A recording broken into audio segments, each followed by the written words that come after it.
Halo semuanya, perkenalkan nama saya Yuda Pura Ramadan. Jadi di video kali ini aku bakal ngejelasin satu set materi yang kelihatannya banyak banget. Tapi sebenarnya sih semuanya itu saling nyambung dan runtut. Ya kelihatannya sih. Ya ini terkait strategi TI, COVID, SWOT, balance scoreboard dan lain-lain. Jadi biar gampang kita bakal bahas dari atas sampai bawah secara urut. Biar jelas alurnya kayak gimana. Yuk mulai. Oke, yang pertama itu adalah IT strategi proses. Agak susah apa nyebutnya kayak gimana. Oke, kita mulai dari yang paling dasar dulu yaitu IT strategi proses. Jadi gini, kalau sebuah organisasi mau ngembangin teknologi atau sistem informasi, mereka nggak bisa asal bangun sistem doang kan. Iya ya, harusnya nggak bisa asal bangun sistem gitu. Harus ada proses strateginya dan proses ini dipengaruhi oleh 4 lingkungan, yaitu lingkungan bisnis internal, misalnya struktur organisasi atau budaya kerja. Habis itu ada lingkungan bisnis eksternalnya, yaitu kompetitor, habis itu tren industri dan sebagainya. Lalu ada juga lingkungan IT internal, yaitu yang kondisi infrastruktur TI yang ada sekarang, dan yang eksternalnya itu perkembangan teknologi baru. Nah, dari semua input itu lahir tiga jenis strategi, yaitu bisnis IS strategi sistem informasi yang support bisnis. Lalu yang kedua adalah IS IT management strategi, gimana cara ngatur TI-nya. Lalu yang ketiga ada IT strategi, arah perkembangan teknologi yang mau dipakai. Hasil akhirnya adalah Future Application Portfolio, semacam daftar rencana aplikasi masa depan yang bakal diprioritaskan gitu sih. Jadi di bagian ini kita lagi ngomongin sebelum ngapa-ngapain, mari bikin rencana besar TI-nya dulu. Nah, itu awal-awalnya kira-kira prosesnya kayak gitu. Nah, lalu yang selanjutnya adalah proses TI. Nah, setelah strateginya ada, kita turun ke proses TI-nya dulu nih. Nah, ini adalah kegiatan operasionalnya kayak manajemen jaringan, pengembangan aplikasi, keamanan data, dan server manajemen atau troubleshooting dan lain-lainnya. Banyak lah pokoknya. Nah, proses TI ini itu tuh ibaratnya kayak dapur. Strategi itu resep masakannya. Nah, sementara proses TI adalah cara memasak dan orang yang memasak itu. Kalau prosesnya kacau, ya hasilnya pasti kurang maksimal dong, meskipun strateginya bagus. Lalu selanjutnya adalah balance scoreboard atau yang biasanya disebut dengan BSC. Nah, sekarang kita masuk ke BSC nih. Kalau strategi TI itu udah dibuat, kita perlu alat untuk ngecek apakah strategi itu berhasil atau enggak. Nah, BSC ini tuh kayak dashboard indikator. Dia punya 4 perspektif utama. Salah tadi. Yang pertama adalah keuangan, apakah TI memberikan keuntungan atau efisiensi biaya. Yang kedua adalah pelanggan. Apakah pelanggan merasa terbantu sama sistem TI yang kita buat? Habis itu ada ketiga, proses internal. Apakah proses bisnis jadi lebih cepat dan rapi? Lalu yang keempat adalah pembelajaran dan pertumbuhan. Apakah karyawan jadi makin kompeten?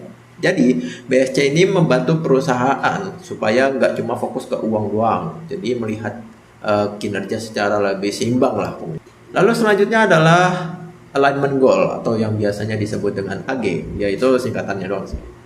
Nah, ini bagian yang penting karena tujuan utamanya adalah memastikan strategi TI itu nyambung sama tujuan organisasinya. Kalau organisasi pengen memperluas pasar, tapi TI-nya malah fokus bikin sistem internal yang nggak terlalu dibutuhkan, yaitu namanya nggak selaras. Nah, oke, alignment goals ngebantu menjembatani kebutuhan bisnis dan kemampuan TI biar dua-duanya jalan bareng, bukan berjalan sendiri-sendiri. Lalu selanjutnya adalah COVID 2019. Di COVID 2019 ini ya adalah framework populer buat tata kelola dan manajemen TI. COVID itu semacam panduan lengkap yang ngasih tahu apa aja sih yang harus dari proses TI gitu kan. Gimana cara ngelola resiko TI-nya, habis itu gimana cara memastikan penerapan TI itu ngasih value. COVID juga dipakai buat audit TI karena di dalam ada kontrol-kontrol dan good practice yang sudah distandarisasi oleh internasional. Ya, singkatnya COVID itu alat bantu supaya TI tidak hanya berjalan, tapi maksudnya alat bantu supaya TI-nya itu nggak berjalan kayak gitu aja, tapi berjalannya dengan benar gitu loh. Ya kalau saya berjalan tapi apa tuh namanya eh jalannya rusak kayak gitu kan sama aja nggak berhasil gitu kan. Jadi berjalannya dengan benar, lurus gitu kan. Lalu selanjutnya adalah enterprise goals atau yang biasanya disebut dengan EG. Nah yang ini masih nyambung sama alignment. Enterprise goals adalah tujuan organisasi secara umum, misalnya meningkatkan efisiensi, memperluas pasar, meningkatkan kualitas layanan, lalu mengurangi biaya operasional dan sebagainya. EG jadi semacam titik tujuan yang harus diikuti oleh TI. Tanpa ini strategi TI bakal nggak jelas arahnya. Lalu yang selanjutnya adalah SWOT analysis, SWOT. Siapa sih yang nggak tahu SWOT gitu kan? S-nya itu apa ya? Oh ya, S-nya itu strength, W-nya itu weakness, habis itu O-nya itu opportunity, dan T-nya itu threat. Nah, kita sudah cukup familiar kalau misalnya membahas SWOT gitu kan. Nah, SWOT itu membantu kita memahami kondisi TI secara realistis. Nah, yang tadi aku bicarain adalah pas di bagian S-nya, strength-nya itu adalah kelebihan TI saat ini. Lalu weakness atau yang tadi W tadi, nah kelemahan yang harus diperbaiki. Habis itu yang O, opportunities, yaitu peluang teknologi baru. Dan T-nya adalah threats, ancaman dari luar seperti cyber attack, hacker atau kompetitor malahan. Oke. Analisis SWOT ini biasanya dilakukan sebelum menyusun strategi, supaya strategi yang dibuat gak asal maju terus tanpa memperhatikan kondisi lapangan. Lalu selanjutnya adalah strategic alignment. Nah, strategic alignment ini semacam titik tengah di mana semuanya ketemu gitu kan. Jadi setelah ada visi misi, analisis SWOT, strategi TI, enterprise goal, dan lain-lainnya, pokoknya semuanya harus dirangkai supaya sejalan. Bayangin kalau bisnis pengen fokus digitalisasi, tapi TI-nya malah sibuk upgrade server offline gitu kan. Gak nyambung kan? Ya iya. Nah, strategic alignment ini memastikan apa yang mau dicapai bisnis itu sama dengan apa yang dilakukan TI. Nah, inilah inti dari manajemen strategi TI-nya. Itu. Selanjutnya adalah visi misi. Nah, kalau misalnya visi misi ini udah jelas ya. Visi misi apa organisasi, kenapa mereka membuat proyek ini, membuat produk ini gitu kan. Nah, ini adalah dasar dari semuanya. Visi menjelaskan kita mau jadi apa di masa depan, sedangkan misi menjelaskan cara kita menuju ke visi itu. Semua strategi TI,